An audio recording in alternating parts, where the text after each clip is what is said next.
সত্যি আমি তোরে চিনতে পারিনি, আমাকে মাফ করে দে মা। মাফ করতে পারি, কিন্তু একটা শর্ত আছে। কি শর্ত?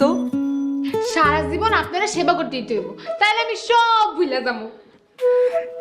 ওরে আমার মারে। যাকে চাকরের মেয়ে বলে তাড়িয়ে দেওয়া হয়েছিল, সেই মেয়েটাই আজ পুরো পরিবারের একমাত্র ভরসা।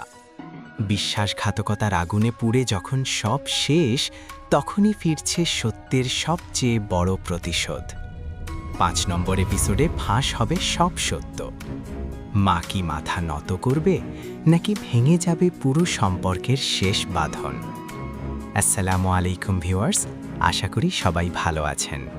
আজকে আমরা কথা বলবো গ্রামের মেয়ে শহরের বউ নাটকের ৫ নম্বর এপিসোডটি নিয়ে।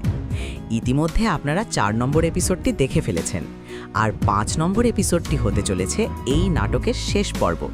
তাই আজকের পর্বটি হতে যাচ্ছে সবচেয়ে গুরুত্বপূর্ণ এবং চমকপ্রদ। আগের এপিসোডে আমরা দেখেছি যাদেরকে নিজের মানুষ ভেবেছিলেন জিসানের মা, তারাই শেষ পর্যন্ত তার সঙ্গে বিশ্বাসঘাতকতা করেছে। কঠিন সময় এলে সবাই তাকে একা ফেলে চলে যায়, কিন্তু যাকে সব সময় চাকরের মেয়ে বলে অবহেলা করা হয়েছিল, সেই বিলকিসই শেষ পর্যন্ত ঢাল হয়ে পাশে দাঁড়ায়। সত্যের জয় দেরিতে হলেও নিশ্চিত, আর সেটাই প্রমাণ করেছে বিলকিস। গ্রামের সহজ সরল মেয়ে হয়েও সে অসাধারণ সাহস আর বুদ্ধিমত্তার পরিচয় দিয়েছে। রহিম চাচ্চুকে দেখতে গিয়েই জিশানের সঙ্গে তার বিয়ে হয়, আর জিশান কথা দিয়েছিল সব সময় পাশে থাকবে। কিন্তু জিশানের মা, যিনি অত্যন্ত জেদি ও অহংকারী স্বভাবের, কখনোই বিলকিসকে মেনে নিতে পারেননি। শেষ পর্যন্ত তাকে বাড়ি ছেড়ে যেতে বাধ্য করা হয়। এরপরই নেমে আসে বিপর্যয়। ফ্যাক্টরিতে আগুন, কোটি টাকার ঋণ, বাড়ি নিলামে ওঠা, সব মিলিয়ে পুরো পরিবার ভেঙে পড়ে। এমনকি ভাই বোনেরাও দূরে সরে যায়। কিন্তু এই দুঃসময়ে জিশানই হয়ে ওঠে পরিবারের ভরসা।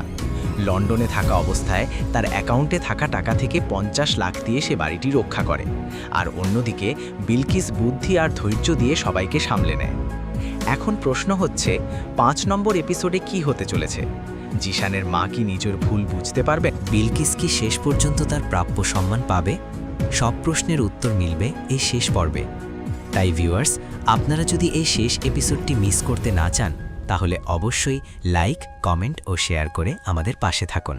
আপনাদের ভালোবাসাই আমাদের অনুপ্রেরণা। সবাই ভালো থাকবেন, সুস্থ থাকবেন। পরবর্তী ভিডিওতে আবার দেখা হবে। আল্লাহ হাফেজ।